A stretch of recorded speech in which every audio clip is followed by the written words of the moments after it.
I'm Lance Schilling with Behind the Pump, and we're here to do our integrity-driven nutrition Texas Best Motivational Stories. And we have an incredible one for you guys next. It's actually a friend of mine, Ricky Rohus.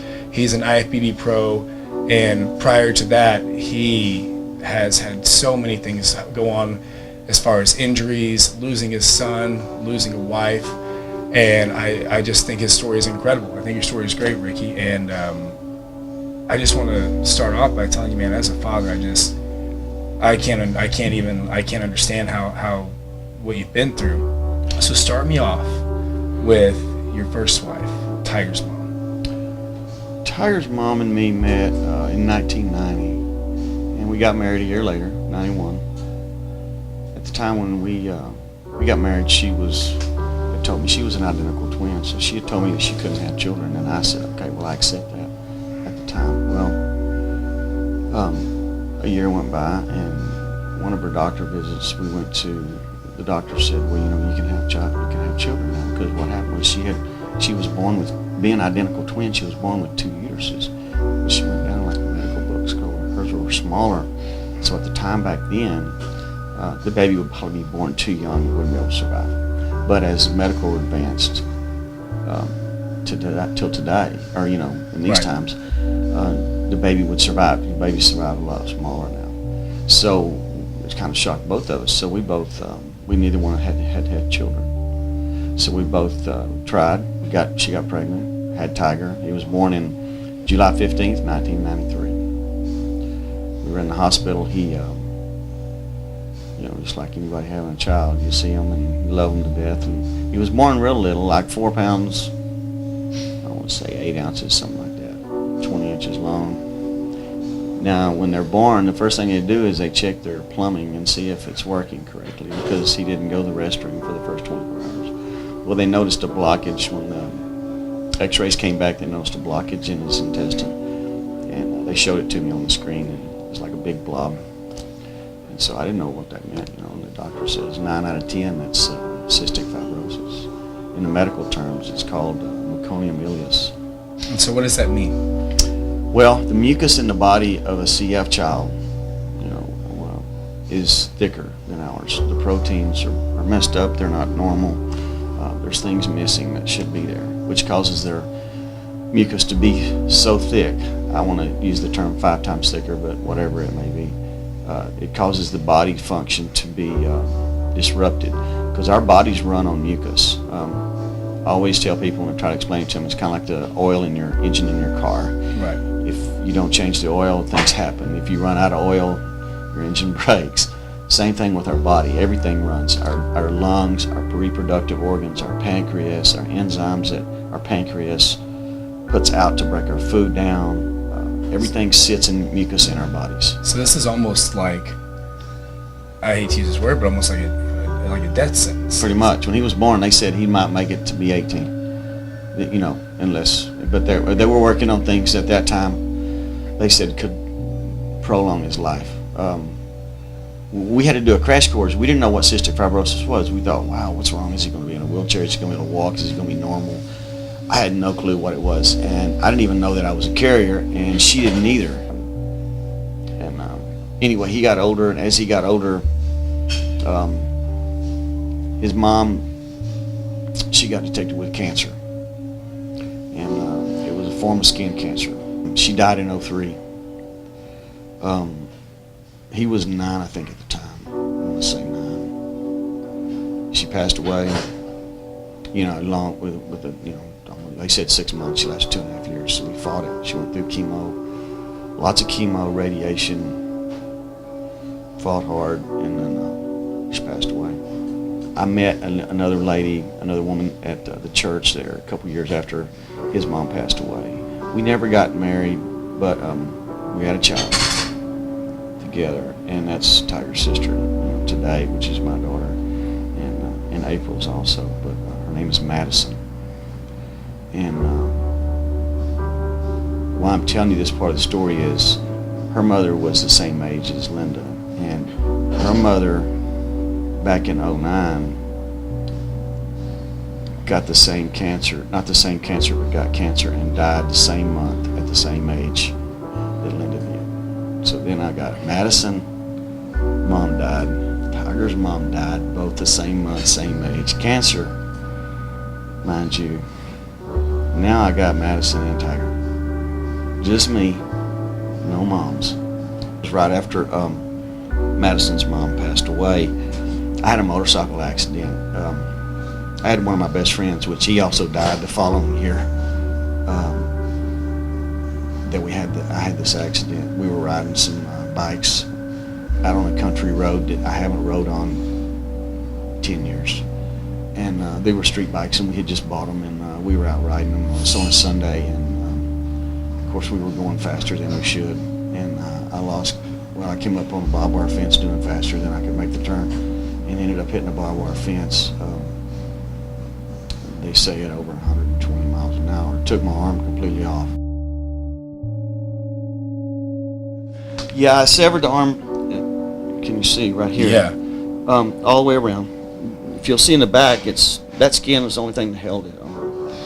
The arm was severed completely. I remember waking up 12 hours later, interaction, had a neck brace, and then, of course, everything was wrapped up.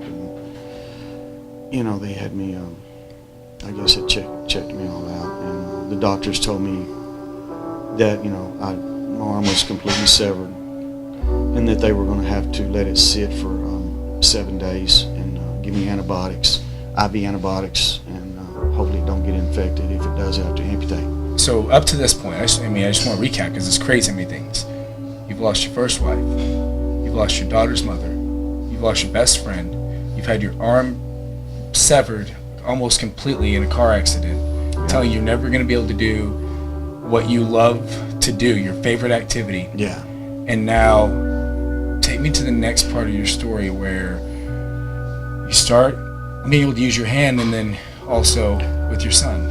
I came up to the end of June, mind you, having March, and I've been taking pain pills, and I remember getting up and have this feeling over me like I can't do this any longer. So I go in the bathroom, dump the pain pills down the toilet, flush them, put my shorts, my clothes on, head straight to the gym. I go to the graveyard. I say, man, and the guys are up there working out, and I said, I'm back. I said, I'm doing this. I don't care what they say. And my arm still wasn't finished healing, Yeah. Tiger starts getting sick. He wakes up Thanksgiving morning, actually, and has blood in his urine. And this was in, I want to say, 2010. We go to the doctor, they start doing tests. Tiger starts going downhill. His kidneys start failing. His liver's bad. He's got osteoporosis from the CF related stuff that's hardening the arteries in the liver, causing the blood flow not to be sufficient. He starts getting more sicker in his lungs because of everything else going on. So they're giving him more antibiotics. Well, more antibiotics kills the kidneys more. So eventually, after about 3 months in the hospital, his kidneys fail, his liver's failing, his lungs are filling up, his breathing goes down from 75 to 80% to 25%. So he needs a transplant. He needs all of them, liver, Everything. Yeah, all of them. And there was only one hospital that accepted him, which was Houston Methodist. The whole time I'm still training, okay? Got to keep this in mind. When we moved to Houston, I get a gym membership at LA Fitness in the hospital district.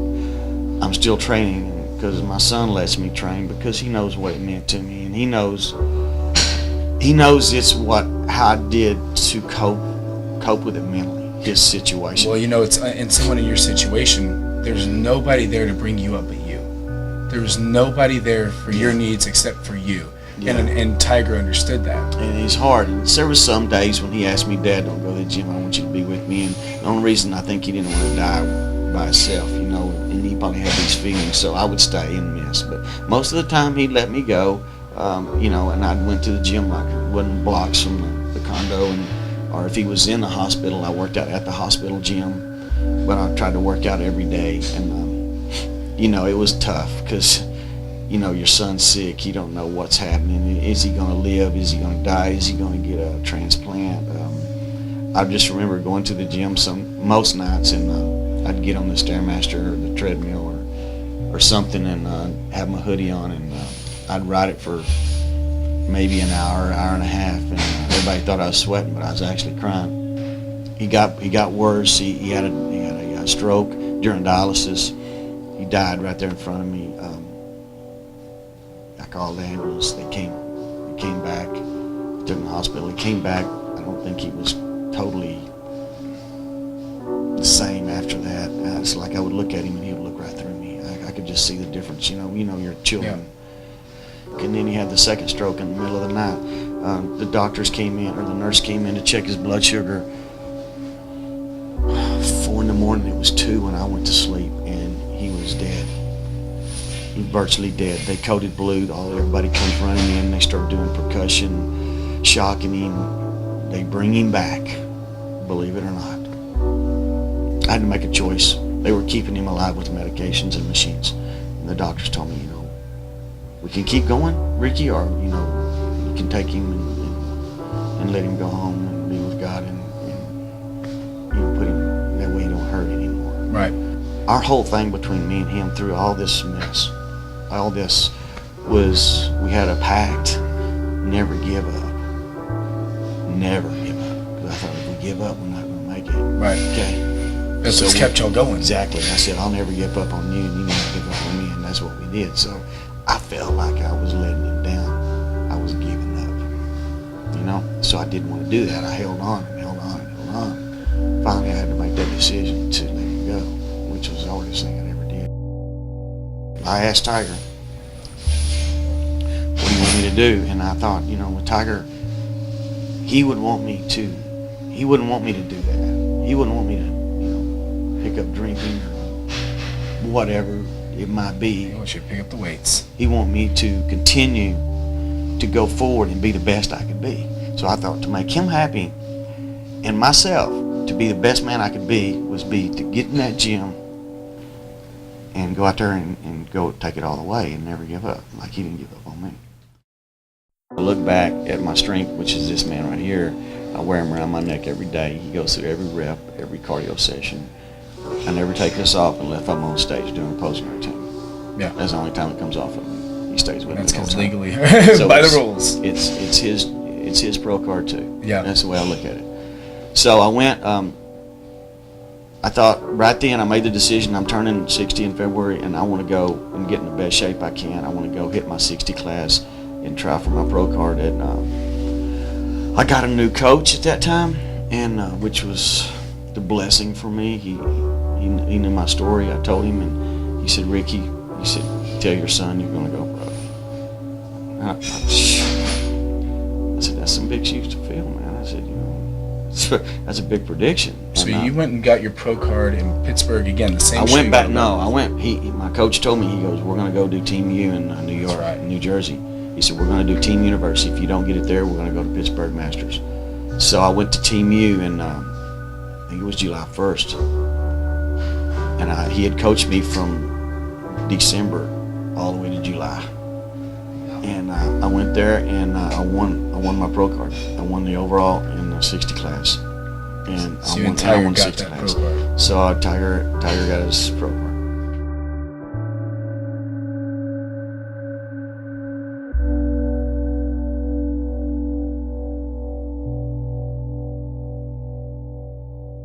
My name is Ricky Rohus, and this is my story.